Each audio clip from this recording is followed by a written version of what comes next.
नमस्कार दोस्तों। पिछले लेक्चर में अपन ने गुल्म का चिकित्सा सूत्र तो देख लिया था। इस लेक्चर में अपन बात करने वाले हैं गुल्म में जो चिकित्सीय योग है उसमें अपन कौन कौन सी औषधियों का प्रयोग करेंगे। तो चलिए दोस्तों स्टार्ट करते हैं। सबसे पहले जो है वो वातज गुल्म है। तो जैसे कि वातज गुल्म है, वात का गुण क्या होता है? शीत। तो अपन को उसकी अपोजिट सी चिकित्सा देनी है। शीत का उल्टा अपन उष्ण वाली उसको औषधियाँ देंगे। तो देखो पहला क्या है, त्रय उष्णादि घृत। त्रय उष्णादि मतलब त्रिकटु इसमें मिला होगा, तो त्रिकटु का घृत, त्रय उष्णादि घृत। ठीक है, तो पहला योग आ जाता है त्रय उष्णादि घृत। और फिर इसके बाद क्या है, हिंगवादि घृत। हिंगु जो है वो सबसे अच्छा वात का शमन करेगा। हिंगु वात का अनुलोमन करके वात का शमन करेगा। हिंगवादि घृत इसमें आ जाएगा। और क्या है, हिंगु सोवर्चलादि घृत। हिंगुवादि घृत होगा और हिंगु सोवर्चलादि घृत। देखो यहाँ पर हापुष्यादि घृत का जो वर्णन है यहाँ पर आया हुआ है। तो हापुष्यादि घृत भी वातज गुल्म की चिकित्सा में है। ये सबसे पहली बार पढ़ रहे हैं हम। इसके पहले अपन ने कभी नहीं पढ़ा हापुष्यादि घृत। ठीक है दोस्तों, हापुष्यादि घृत को आपको याद रखना है।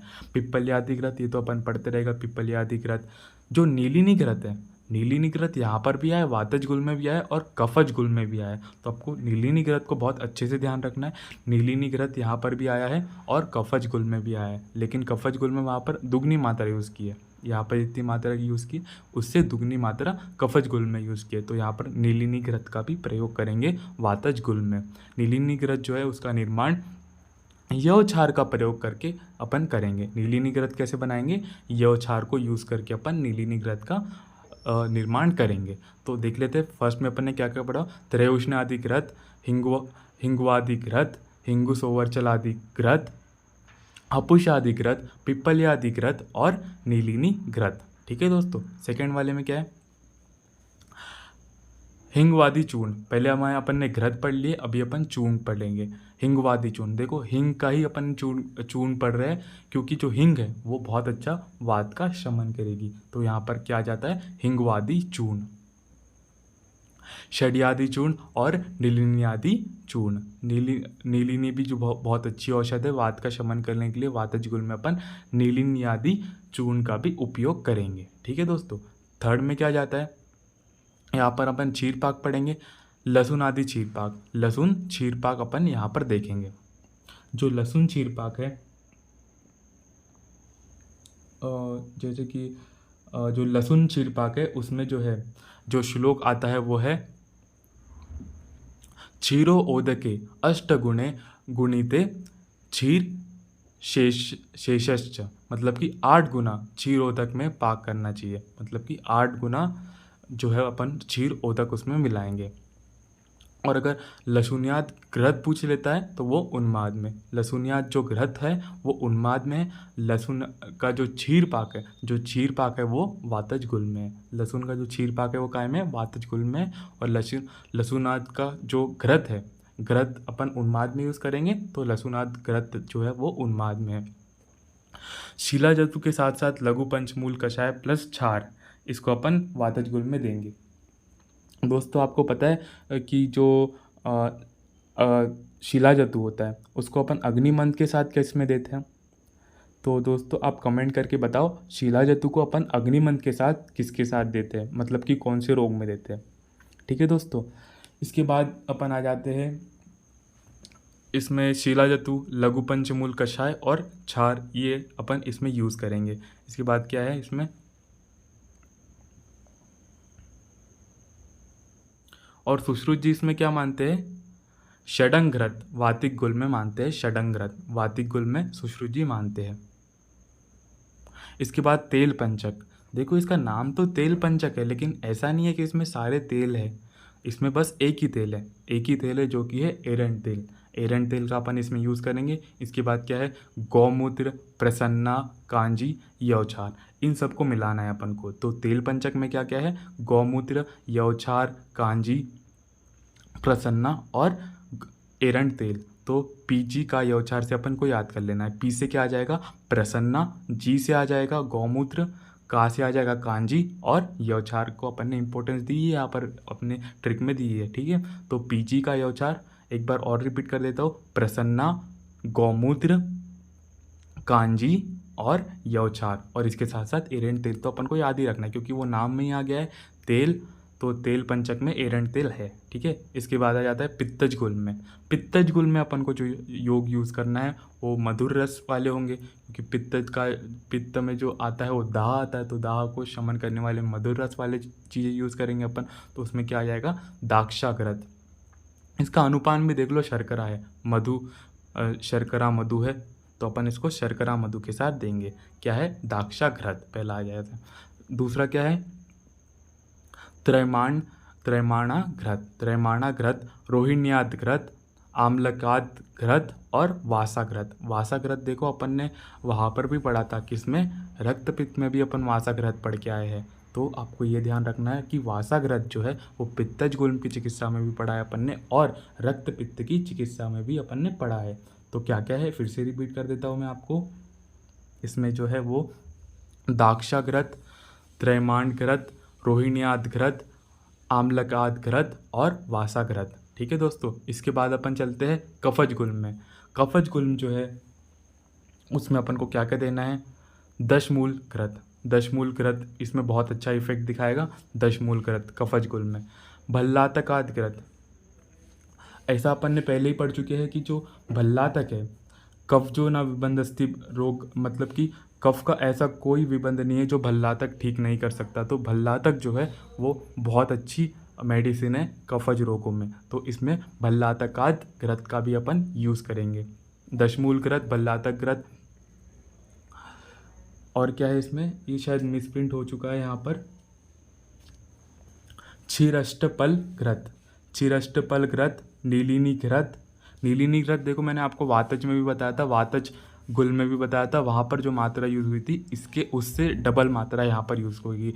तो नीलिनी घृत की यहाँ पर जो मात्रा है वो डबल मात्रा है। दंती हरिति की, यहाँ पर जो हड़द की मात्रा है इसमें, मतलब कि इसमें अपन 25 हड़द का यूज़ करेंगे। तो दंती हरितिकी में 25 हड़द है, और वो कफज गुल्म की चिकित्सा में इसका अपन यूज़ करेंगे। तो दंती हरितिकी भी इसमें है कफज गुल्म में।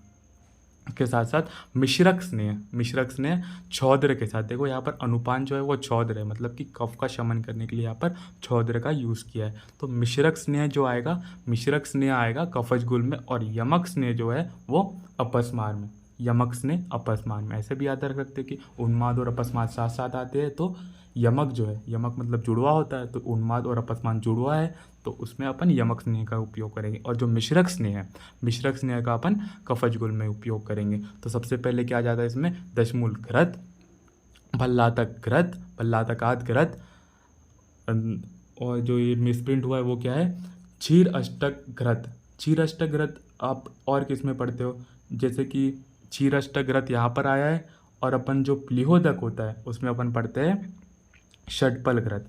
प्लीहोदक में षटपल घृत पढ़ते हैं, और यहाँ पर क्या पढ़ रहे हैं, क्षीर अष्टक पल घृत, क्षीर अष्टपल घृत यहाँ पर अपन पढ़ रहे हैं। ठीक है दोस्तों, और दंती हरिति की तो याद ही रखना है, बहुत इंपॉर्टेंट है, 25 हड़द इसमें है।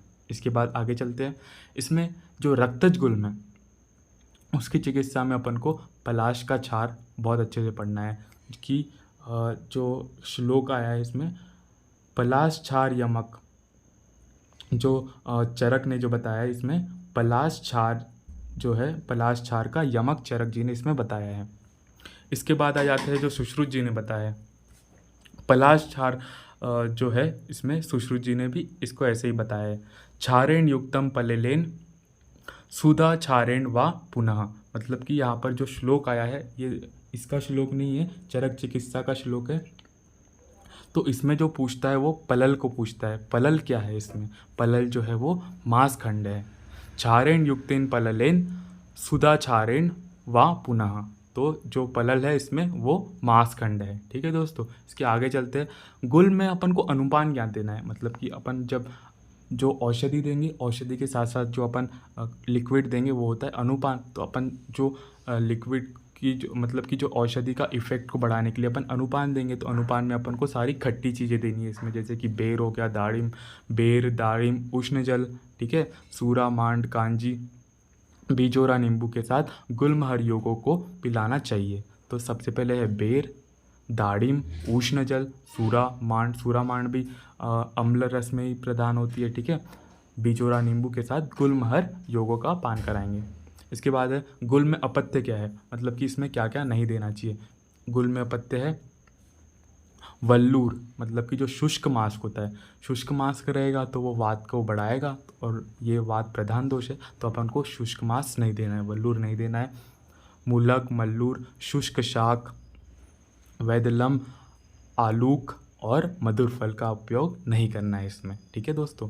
इसके बाद है मंद अग्नि वर्धित गुल में, मतलब कि अगर अग्नि आपकी मंद है, जठर अग्नि मंद है, तो जो गुल्म होगा वो बढ़ेगा, वर्धन करेगा। और अगर जठर अग्नि प्रदीप्त हो गई है, जठर अग्नि बढ़ गई है, तो वो शांत हो जाएगा, जल्दी से शांत हो जाएगा। अतः इसमें जो अपन को भोजन करना है, और इसमें बहुत ज़्यादा भोजन भी नहीं करना है और बहुत ज़्यादा उपवास भी नहीं करना है, मतलब कि नॉर्मल डाइट लेनी है। अगर अपन बहुत ज़्यादा भोजन करेंगे तो अपनी अग्नि मांद हो जाएगी, इसके कारण अग्नि मांद के कारण गुल्म और ज़्यादा बढ़ जाएगा, ठीक है दोस्तों। तो इसमें अत्यंत भोजन नहीं करना है और बहुत कम भोजन भी नहीं करना है, एकदम उपवास भी नहीं करना है और बहुत ज़्यादा भोजन भी नहीं करना है। इसके बाद क्या है, इसके बाद जो श्लोक आता है, इसमें जो बहुत इम्पोर्टेंट जो वर्ड है वो है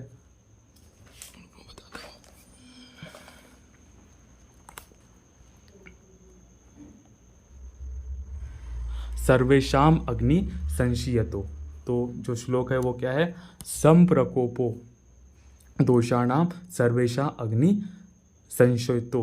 तो मतलब क्या है इसमें, सबसे पहले जो है अपन को अग्नि की रक्षा करनी चाहिए, मतलब कि ये जो है, जो रोग हुआ है ये अग्नि की मंदता के कारण हुआ है, तो अपन को सबसे पहले अग्नि की रक्षा करनी चाहिए और दोषों का निवारण करना चाहिए।